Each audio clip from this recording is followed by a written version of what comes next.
नमस्कार दोस्तों, जय हिंद। मैं इंदु स्वागत करती हूँ आप सभी का आरएन अकेडमी के यूट्यूब प्लेटफॉर्म पे, जहाँ आपको तैयारी कराई जाती है C TET, UP TET, REET, Bihar TET, super TET की। इन सभी में आपको मिलता है एनसीईआरटी किताबों का निचोड़, प्रीवियस ईयर के क्वेश्चन पेपर और सिलेबस के अकॉर्डिंग कंटेंट आपको प्रोवाइड कराया जाता है। आज हम सभी लोग पढ़ेंगे समावेशी शिक्षा का प्रैक्टिस सेट तैयार करेंगे। तो आशा करती हूँ सभी लोग खुश होंगे, स्वस्थ होंगे, सीटेट की तैयारी बहुत अच्छे से कर रहे होंगे।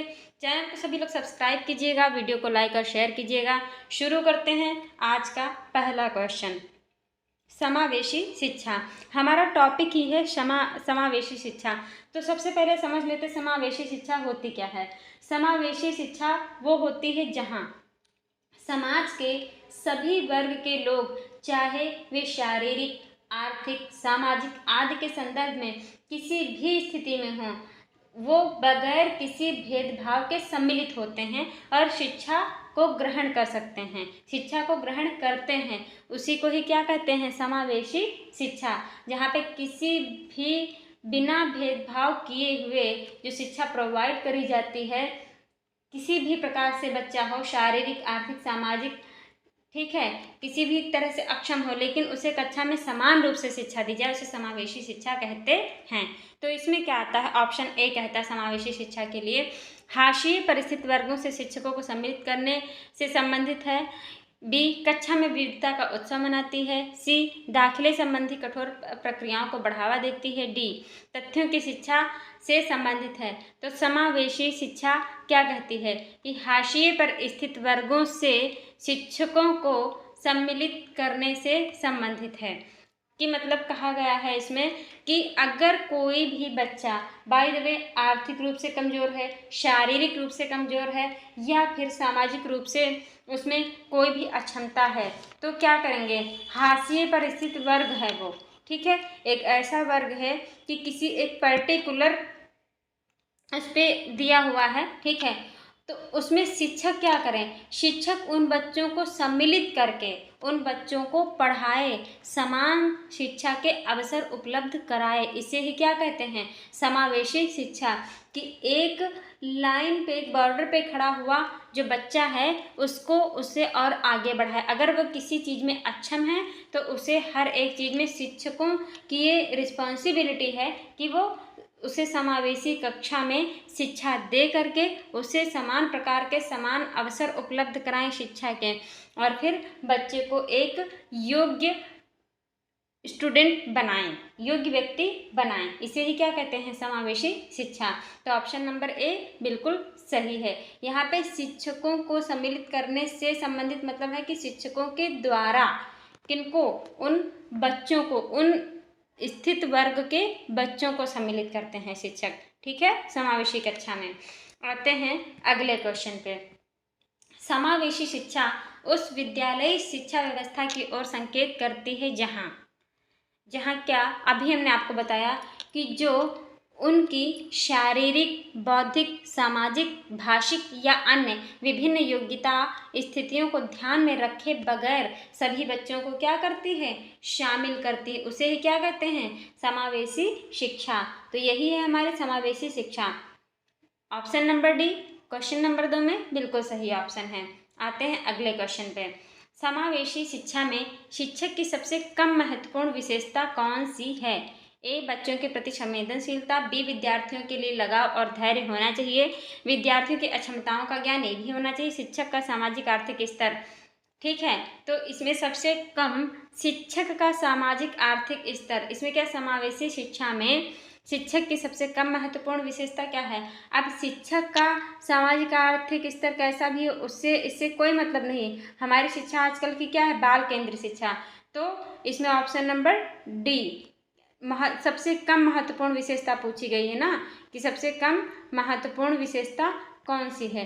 तो शिक्षक से हमें क्या मतलब है, इसमें बच्चों से मतलब होता है कि बच्चों के प्रति संवेदनशीलता होनी चाहिए, लगाव, धैर्य होना चाहिए, अक्षमताओं का ज्ञान होना चाहिए, तभी तो हम सही उनको शिक्षा दे पाएंगे। ऑप्शन नंबर डी बिल्कुल सही है कि शिक्षक की सबसे कम महत्वपूर्ण विशेषता इसमें होनी चाहिए समावेशी कक्षा में, शिक्षा में।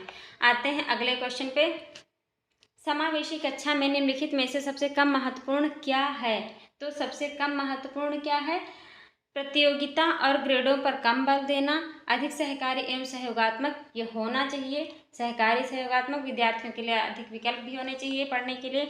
कोर्स को पूरा करने के लिए शिक्षकों के द्वारा प्रयास करे जाने चाहिए। तो सबसे कम महत्वपूर्ण क्या है कि प्रतियोगिता और ग्रेडों पर कम बल देना चाहिए, यही है सबसे कम महत्वपूर्ण। आते हैं अगले क्वेश्चन पे कि विद्यालय में नियमित उपस्थिति के लिए वंचित बच्चों को प्रोत्साहित करने का निम्नलिखित में से तरीका सर्वाधिक उपयुक्त होगा। कौन सा तरीका सर्वाधिक उपयुक्त होगा कि ऑप्शन नंबर बी, विद्यालय द्वारा बच्चों को एकत्रित करने वाले एक व्यक्ति को नियुक्त किया जाए जो प्रतिदिन घरों से बच्चों को लेकर आए। ऑप्शन ए क्या कह रहा था कि बच्चों को विद्यालय आने की अनुमति ना देने को कानून दंडनीय अपराध नहीं, यहाँ पे बच्चों के लिए कोई अपराध वगैरह ये निगेटिव ऑप्शन हो जाता है। सी ये कहता है कि बच्चों को आकर्षित करने के लिए प्रतिदिन 5 रुपये देना, ये भी गलत है। और आवासीय विद्यालय खोलना ये भी नहीं। तो ऑप्शन नंबर बी इसमें सही हो जाएगा क्वेश्चन नंबर 5 में। अगले क्वेश्चन पे आते हैं, सफल समावेशन को निम्नलिखित की आवश्यकता होती है सिवाय किसके? सिवाय सफल समावेशन में आवश्यकता होती है पृथक्करण, अभिभावकों की भागीदारी, क्षमता संवर्धन, संवेदनशील बनाना। तो अभिभावकों की भागीदारी या क्षमता संवर्धन, तो क्षमता संवर्धन के अतिरिक्त मतलब इसको छोड़ करके सफल समावेशन में पृथक्करण की भी आवश्यकता होती है, अभिभावक की भागीदारी की भी और सफल संवेदनशील बनाने को भी। ठीक है, option number C question number 6 में सही है। आते हैं अगले क्वेश्चन पे, विशेष रूप से जरूरतमंद बच्चों की शिक्षा का प्रबंध होना चाहिए। कैसे होना चाहिए? तो दूसरे सामान्य बच्चों के साथ ही होना चाहिए। ऑप्शन नंबर ए बिल्कुल सही है इसमें, क्योंकि ये समावेशी कक्षा है। आते हैं अगले क्वेश्चन पे, असंगठित घर से आने वाला बच्चा सबसे अधिक कठिनाई महसूस करेगा। कठिनाई का अनुभव कब करेगा? सुनिर्मित पाठों में, स्वतंत्र अध्ययन में, नियोजित निर्देश में या अभ्यास पुस्तिका में? तो वो अभ्यास पुस्तिका में। असंगठित घर से आने वाला बच्चा सबसे ज़्यादा कठिनाई कहाँ अनुभव करेगा? अभ्यास पुस्तिकाओं में। आते हैं अगले क्वेश्चन पे, पृथक पृथक समजाति समूहों के व्यक्तियों के प्रति बच्चों की अभिवृत्ति साधारणतया आधारित होती है किस पे? उनके अभिभावक की चित्तवृत्ति पर, उनके समकक्षियों की अभिवृत्ति पर, दूरदर्शन के प्रभाव पर, उनके सहोदरों की अभिवृत्ति पर। तो कहा गया कि पृथक पृथक समजाति समूहों के व्यक्तियों के प्रति बच्चों की अभिवृत्ति साधारणतया आधारित होती है किस पर? तो दूरदर्शन के प्रभाव पर होती है, आधारित होती है। उनके अभिभावक की चित्तवृत्ति, समकक्षों की अभिवृत्ति, सहोदरों की अभिवृत्ति, इन सबको छोड़कर दूरदर्शन के प्रभाव से रिलेटेड होती है। आते हैं अगले क्वेश्चन पे, क्वेश्चन नंबर 10, एक शिक्षक को अपने विद्यालय में किसे अधिक महत्व देना चाहिए? तो एक शिक्षक है, उसको क्या करना चाहिए? सभी को समान महत्व देना चाहिए। ऑप्शन नंबर बी बिल्कुल सही आंसर है।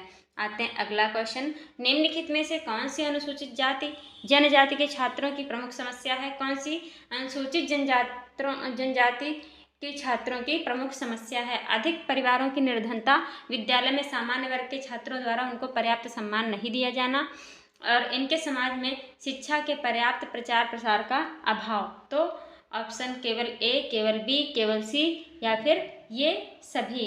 तो कौन सा सही है इसमें? अनुसूचित जनजाति के छात्रों की प्रमुख समस्या होती है कि विद्यालय में सामान्य वर्ग के छात्रों के द्वारा उनका पर्याप्त सम्मान नहीं दिया जाना। ऑप्शन नंबर बी सही है। अगले क्वेश्चन पे आते हैं कि शिक्षा को सामाजिक डैश व डैश सामाजिक डैश के माध्यम के रूप में जानना चाहिए। तो क्या जानना चाहिए? शिक्षा को सामाजिक व्यवस्था, ठीक है, सी ऑप्शन, व्यवस्था व परिवर्तनशील सामाजिक व्यवस्था के माध्यम के रूप में कार्य करना चाहिए। ठीक है, इसमें ऑप्शन नंबर नहीं, शिक्षा को सामाजिक व्यवस्था व आर्थिक, ये होगा question number, option number D इसमें सही होगा, सी नहीं सही होगा। ठीक है, क्वेश्चन नंबर 12 में ऑप्शन नंबर डी है कि शिक्षा को सामाजिक परिवर्तन व आर्थिक सामाजिक व्यवस्था के माध्यम के रूप में कार्य करना चाहिए। ठीक है, आते हैं अगले क्वेश्चन पे। अगला क्वेश्चन कहता है कि समावेशी शिक्षा का तात्पर्य सबको डैश से है, किससे है? तो समावेशी शिक्षा का जो तात्पर्य है वो पढ़ने के लिए बाध्य करने से है। ठीक है, कि मतलब कोई भी बच्चा है समावेशी शिक्षा में जो सामाजिक रूप से, शारीरिक रूप से, आर्थिक रूप से, ठीक है, अक्षम है, लेकिन उसको क्या है, पढ़ना हमें सिखाना है। क्या लिखा है, पहला, जातिगत भेदभाव से ऊपर उठकर पुरस्कृत करने, समाविष्ट करने, निःशुल्क पाठ्य पुस्तक उपलब्ध कराने, नहीं, तो पढ़ने के लिए बाध्य करने। समावेशी शिक्षा का तात्पर्य होता है कि बच्चे को सिखाना है किसी भी तरह से। ऑप्शन नंबर डी सही है। आते हैं क्वेश्चन नंबर 14 में।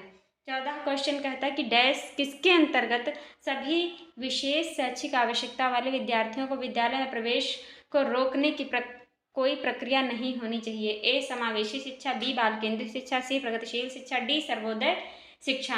तो क्या नहीं होना चाहिए, सर्वोदय शिक्षा के अंतर्गत सभी विशेष शैक्षिक आवश्यकता वाले विद्यार्थियों को विद्यालय में प्रवेश को रोकने की कोई प्रक्रिया नहीं होनी चाहिए। ऑप्शन नंबर डी सही आंसर है।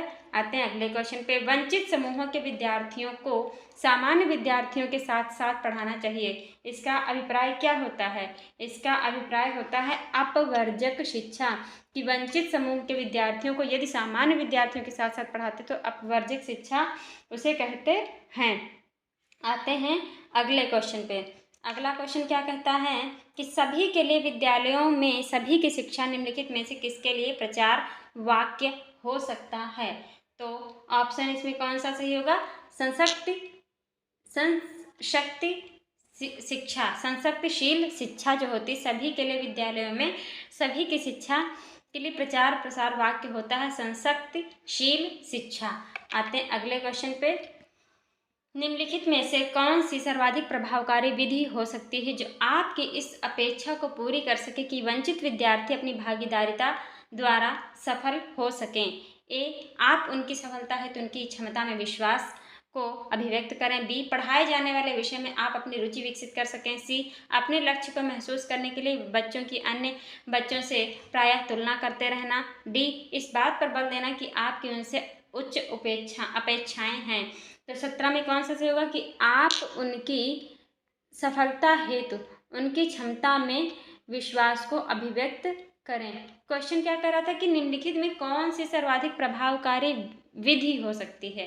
तो ये विधि प्रभावकारी कि उनकी क्षमता में विश्वास को अभिव्यक्त करें जो आपकी इस अपेक्षा को पूरी कर सके कि वंचित विद्यार्थी अपनी भागीदारिता द्वारा सफल हो सके। ऑप्शन नंबर ए सही आंसर है। क्वेश्चन नंबर 18 पे आते हैं। विद्यालयों में समावेशन मुख्यतः केंद्रित होता है। ए, विशिष्ट श्रेणी वाले बच्चों के लिए सूक्ष्म प्रावधानों के निर्माण पर। बी, केवल निर्योग्य छात्रों की आवश्यकताओं को पूर्ण करने पर। सी, संपूर्ण कक्षा की कीमत पर निर्योग्य बच्चों की आवश्यकताओं को पूरा करना। विद्यालय में निरक्षर अभिभावकों की शैक्षिक आवश्यकताओं पर। तो इसमें क्वेश्चन विद्यालय में समावेशन मुख्यतः किस पर आधारित होता है? निर्योग्य छात्राओं की आवश्यकताओं को पूर्ण करने या फिर विशिष्ट श्रेणी वाले बच्चों के लिए सूक्ष्म प्रावधानों के निर्माण पर। तो इसमें ऑप्शन कौन सा सही होगा कि विशिष्ट श्रेणी वाले बच्चों के लिए सूक्ष्म प्रावधानों के निर्माणों पर। अब इसमें केवल आ गया है, देखिए तो केवल कैसा शब्द है? निगेटिव है। संपूर्ण कक्षा की कीमत पर निर्योग्य छात्र की अच्छा नहीं, विद्यालय में निरक्षर। तो ऑप्शन नंबर ए से कि विशिष्ट श्रेणी वाले बच्चों के लिए सूक्ष्म प्रावधान कराने चाहिए जिससे बच्चा क्या है विद्यालय में सीख सके। ठीक, आते हैं अगले क्वेश्चन पे। एक समावेशी विद्यालय, ठीक है, एक समावेशी विद्यालय शिक्षार्थियों की निर्योग्यता के अनुसार उनकी सीखने की आवश्यकताओं को निर्धारित करता है, शिक्षार्थियों की क्षमताओं की परवाह किए बिना सभी के अधिगम परिणामों को सुधारने के लिए प्रतिबद्ध होता है, या फिर शिक्षार्थियों के मध्य अंतर करता है और विशेष रूप से सक्षम बच्चों के लिए कम चुनौतीपूर्ण उपलब्धि लक्ष्य निर्धारित करता है, या डी, विशेष रूप से योग्य शिक्षार्थियों के अधिगम परिणामों को सुधारने के लिए विशिष्ट रूप से प्रतिबद्ध होता है। तो एक समावेशी विद्यालय क्या करता है कि शिक्षार्थियों की निर्योग्यता के अनुसार उनकी सीखने की आवश्यकताओं को आधारित करता है। आते हैं अगले क्वेश्चन पे। अगला क्वेश्चन क्या कहता है? अगला क्वेश्चन कहता है कि अधिगम निर्योग्यता ए, समुचित निवेश के साथ सुधार योग्य नहीं होता। बी, एक स्थिर अवस्था है, एक चर अवस्था, जरूरी नहीं कि कार्य पद्धति की हानि करे। तो इसमें कौन सा सही होगा? अधिगम निर्योग्यता एक चिर अवस्था है, बी ऑप्शन सही होता है। आते हैं अगले क्वेश्चन पे। एक समावेशी विद्यालय किसके अतिरिक्त निम्नलिखित सभी प्रश्नों पर मनन करता है? तो ये मन करता है क्या हम, ऑप्शन नंबर डी, क्या हम शिक्षार्थियों की विविध आवश्यकताओं को पूरा करने के लिए युक्तियां अपनाते हैं, ये इस चीज़ पे बल देता है। ठीक है, एक समावेशी विद्यालय की हम शिक्षार्थियों की कई जो आवश्यकताएं उनको पूरा करने के लिए किस प्रकार की युक्तियां अपनाते हैं। ठीक है, ऑप्शन नंबर डी बिल्कुल सही आंसर है। क्वेश्चन नंबर 22 पे आते हैं। एकल अभिभावक वाले बच्चे को पढ़ाते समय शिक्षक को डैश क्या है कि इस ऑप्शन ए, इस प्रकार के बच्चे के साथ भिन्न प्रकार से व्यवहार करना चाहिए, ऐसे बच्चे को कम गृह कार्य देना चाहिए, शिक्षक और एक रूप वातावरण उपलब्ध कराना चाहिए, इस तथ्य को अनदेखा करना चाहिए और ऐसे बच्चे के साथ रहकर मतलब ऐसे बच्चे के साथ अन्य बच्चों के समान व्यवहार करना चाहिए। तो इसमें कौन सा ऑप्शन सही होगा? ऑप्शन नंबर ए, कि एकल अभिभावक वाले बच्चे को पढ़ाते समय शिक्षक को इस प्रकार के बच्चे के साथ भिन्न प्रकार से व्यवहार करना चाहिए, क्योंकि बच्चे की जो भी मातृभाषा जिस माहौल से वो रहकर आया है, समावेशी कक्षा में उसको कैसे एडजस्ट करना है, यही चीज़ तो हमें सिखानी होती है बच्चे को। तो उसे उसकी तरीके से व्यवहार करके हम उसे सिखाते हैं सामान्य बच्चों के साथ बैठाकर। आते हैं अगले क्वेश्चन पे। अगला क्वेश्चन, एक शिक्षिका अपने लोकतांत्रिक स्वभाव के कारण विद्यार्थियों को पूरी कक्षा में कहीं भी बैठने की अनुमति दे देती है। कुछ शिक्षार्थी एक साथ बैठते हैं और चर्चा करते हैं या सामूहिक पठन करते हैं, कुछ चुपचाप बैठकर अपने आप पढ़ते रहते हैं। एक अभिभावक को यह पसंद नहीं आता कि इस स्थिति से निपटने का निम्न में से कौन सा तरीका सबसे बेहतर हो सकता है। तो कौन सा ऑप्शन इसमें होएगा? ऑप्शन नंबर बी, मैं अभिभावकों को प्रधानाचार्य से अनुरोध करना चाहिए कि वे उनके बच्चे का अनुभाग बदल दें। क्या कर दें? अनुभाग उनका बदल दें। ये ऑप्शन इसमें बिल्कुल सही है कि अभिभावकों को प्रधानाचार्य से अनुरोध करें वो कि वे उनके बच्चों का अनुभाग बदल दें। अगर ए में है तो बी में कर दें, बी में है तो सी में कर दें। कुल मिलाकर बच्चा पढ़ना चाहिए, वो भी ध्यान से। तो option number B, question number 23 में सही आंसर है। आते हैं अगले क्वेश्चन पे कि भारतीय समाज की बहुभाषिक विशेषता को कैसे देखा जाना चाहिए। ठीक है, डैश देखा जाना चाहिए। तो कैसे देखा जाना चाहिए? भागीदारिता को विद्यालय जीवन को समृद्ध बनाने के संसाधन के रूप में, विद्यार्थियों को सीखने के लिए अभिप्रेरित करने शिक्षक योग्यता की चुनौती के रूप में, सी शिक्षार्थियों के लिए विद्यालयी जीवन को एक जटिल के रूप में अनुभव में बनाने के एक कारक के रूप में, या फिर डी शिक्षण अधिगम प्रक्रिया में बाधा के रूप में। कौन सा सही ऑप्शन है? तो इसमें सही ऑप्शन है ऑप्शन नंबर ए, विद्यालयी जीवन को समृद्ध बनाने के संसाधन के रूप में। भारतीय समाज की बहुभाषिक विशेषता होती है कि विद्यालयी जीवन को समृद्ध बनाने के संसाधन के रूप में देखा जाना चाहिए। ठीक है, तो आज हम यहीं पे इस क्लास को समाप्त करते हैं। सभी लोग वीडियो को लाइक एंड शेयर कीजिएगा, सब्सक्राइब कीजिएगा चैनल को, और कमेंट में ज़रूर बताइएगा वीडियो कैसी लगी। Thanks for watching this video.